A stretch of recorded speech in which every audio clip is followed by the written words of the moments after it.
pessoas! O vídeo de hoje vai falar sobre as áreas de atuação de um arquiteto. Isso normalmente passa pela cabeça do estudante de arquitetura quando ele decide fazer a faculdade. Mas o que é que um arquiteto faz da vida? Só constrói casinhas? Só faz projetos de urbanismo? Somente isso? Não, não é só isso.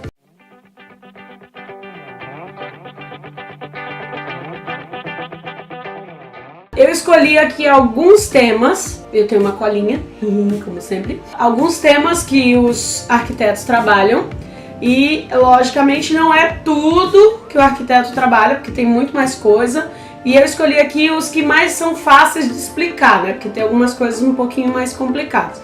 Mas, de antemão, já falo para vocês que a maioria dessas áreas, você acaba tendo que fazer uma outra especialização para conseguir trabalhar com isso. Porque a faculdade de arquitetura ela é muito abrangente. Para você trabalhar numa coisa só, você tem que fazer os cursos de especialização. A primeira área que eu vou falar para vocês é uma das que a gente mais conhece sobre o trabalho do arquiteto, o paisagismo. Mas paisagismo quer dizer assim, só trabalhar com a decoração de plantinhas, de uma pracinha, da rua, ou, não sei, ou de uma empresa, ou a área externa de uma empresa? Não exatamente. Tem muita coisa. Você trabalha também com a restauração ambiental. Você vai melhorar aquele ambiente colocando plantas. O paisagismo também trabalha com a gestão de águas pluviais, que eu estou olhando na minha colinha.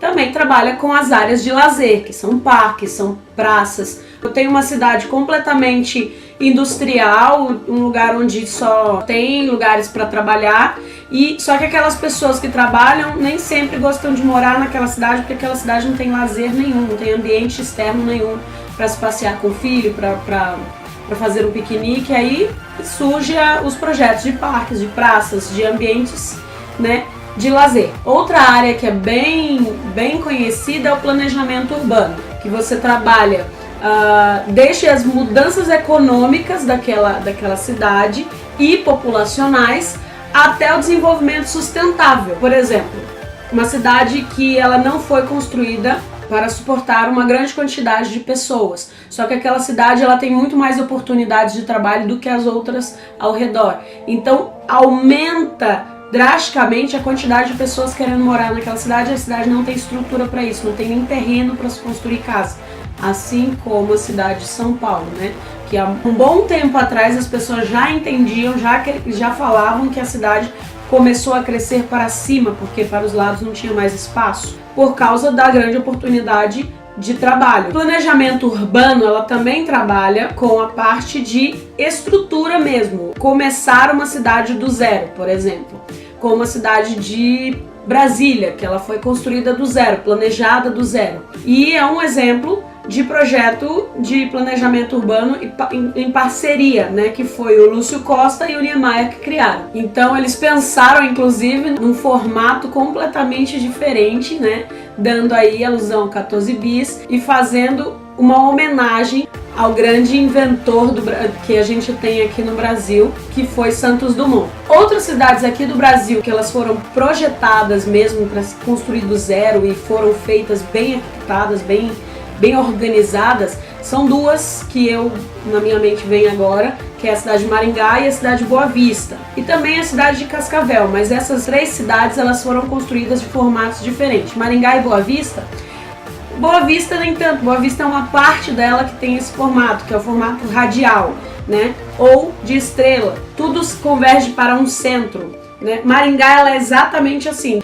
Todas as grandes avenidas dão exatamente na matriz, que é a igreja catedral da cidade. E normalmente as cidades em radial que tem uma catedral no meio são cidades que são bastante religiosas, entendeu? O conceito todo de criação dela surge da religião. Tem muitas cidades aqui no Brasil que tem esse mesmo formato e com uma catedral no meio, porque tudo converge para o centro, que é o que rege aquela população, que é a religião.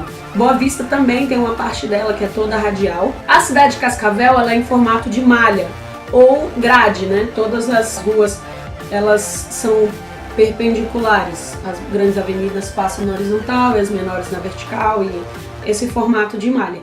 Nessas cidades, facilmente você se encontra, porque elas são construídas, projetadas desde o início para ser bem organizadas. Tem cidades, por exemplo, que não são tão organizadas porque foram crescendo em grande escala e desordenadamente. Não foram projetadas desde o início. Outra área de atuação que o arquiteto trabalha muito é a restauração de prédios antigos, coisas que são tombadas, patrimônios históricos das cidades ou do país, que o arquiteto vai ter que renovar aquilo tudo sem mexer na estrutura daquele prédio, com as cores que ela foi construída, com todos os pilares e formatos e as telhas, com todo o material assim muito aproximado do que foi o material original que foi construído aquele prédio. Então a restauração é um trabalho bem complicadinho, porque você tem que se preocupar com todos os detalhes, as minúcias, né, de como foi construído desde o início aquilo ali. Você não pode dar o seu toque de grande arquiteto, as suas ideias para renovar. Vamos mudar a cor, vamos mudar o material.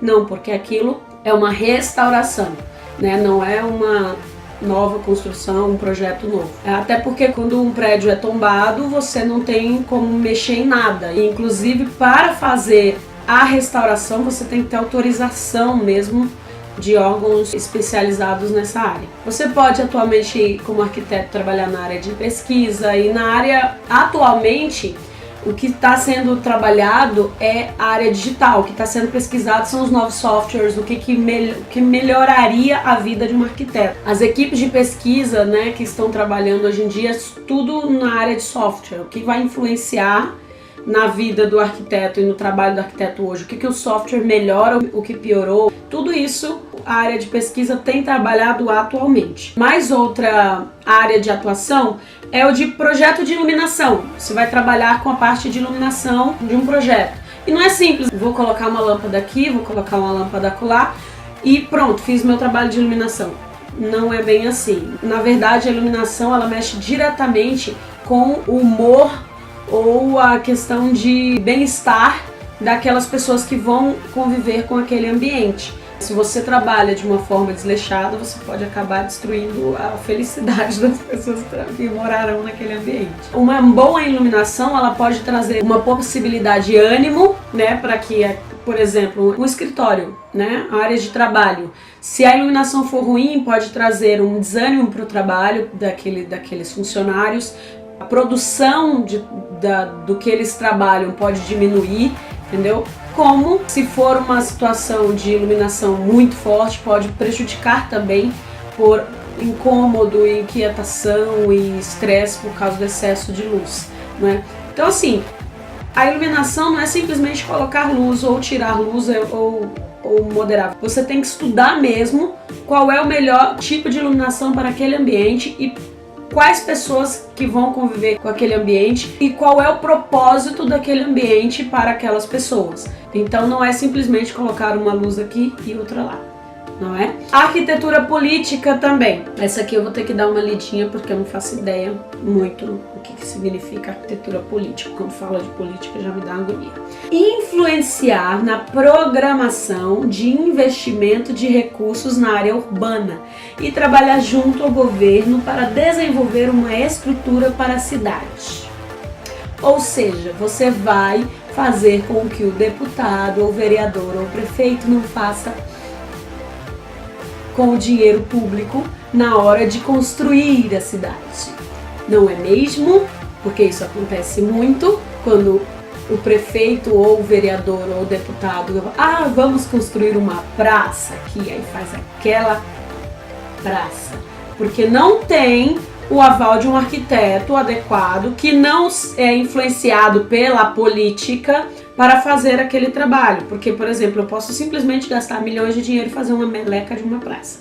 E não faz nenhum sentido colocar uma praça que não vai ser útil para aquela comunidade. Não é? Então, a arquitetura política também ajuda muito. Por favor, tem que ter arquitetos na política, pelo amor de Deus, que tem muita coisa sendo mal feita por aí. Outra área que o arquiteto pode trabalhar, e essa é bem interessante, é a arquitetura extrema, que trabalha com as condições climáticas e quais são as influências que aquilo vai causar no meio ambiente. Como, por exemplo, a desertificação, inundações, desastres ambientais, como por exemplo o que teve há alguns poucos anos atrás, o desastre lá em Minas Gerais, de Mariana. Tudo aquilo o arquiteto vai ter que estudar como consertar aquilo da melhor forma possível, sem destruir o meio ambiente, o que aquilo vai causar de prejuízos para a sociedade ao redor, porque daquele ambiente a gente já sabe que foi o prejuízo total, mas a sociedade ao redor, porque na verdade, inclusive, quando aconteceu aquele desastre, o arquiteto também trabalha com isso. A gente estuda um pouco de topografia para entender mais ou menos como funciona a estrutura do solo e tudo isso. Um tema bem conhecido que a gente pode trabalhar também é o urbanismo. Mas o que é o urbanismo? Que era uma dúvida muito grande minha quando eu entrei na faculdade. Porque eu falei assim, eu acho que eu vou fazer urbanismo, mas eu não faço ideia do que o urbanismo trabalha. Ele trabalha com planejamento de espaço público, com a parte de saneamento básico, na área de transporte.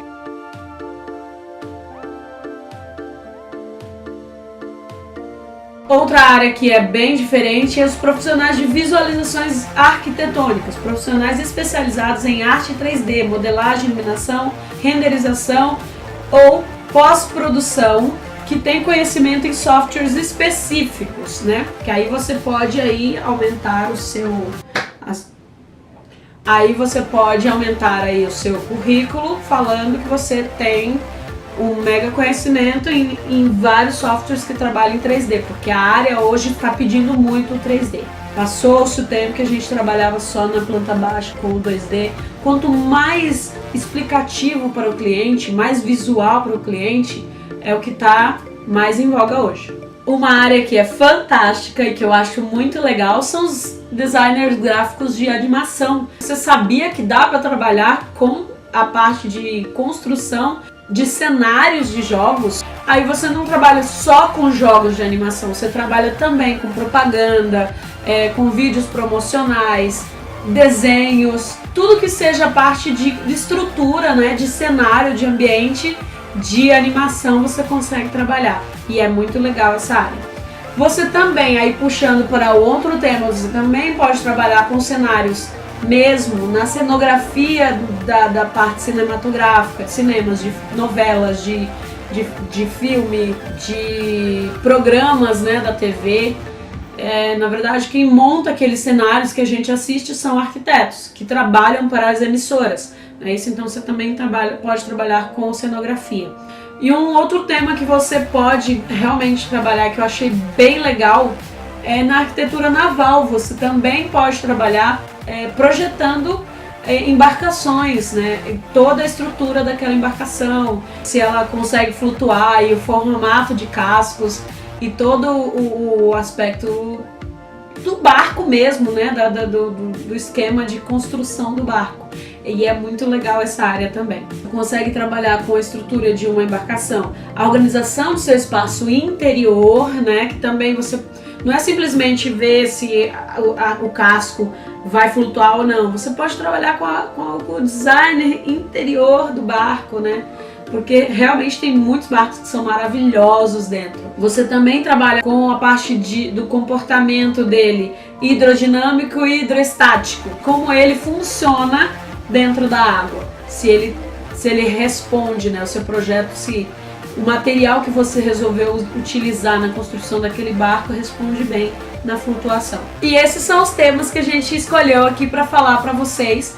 Logicamente tem muito mais área que o arquiteto trabalha. Posso fazer depois um outro vídeo falando um pouco mais sobre outras áreas que o arquiteto trabalha, que eu vou terminando o vídeo e me vem outras áreas na cabeça, mas eu não vou ficar falando aqui, senão o vídeo fica enorme. Eu posso fazer um outro vídeo falando de outras áreas muito legais também, ok?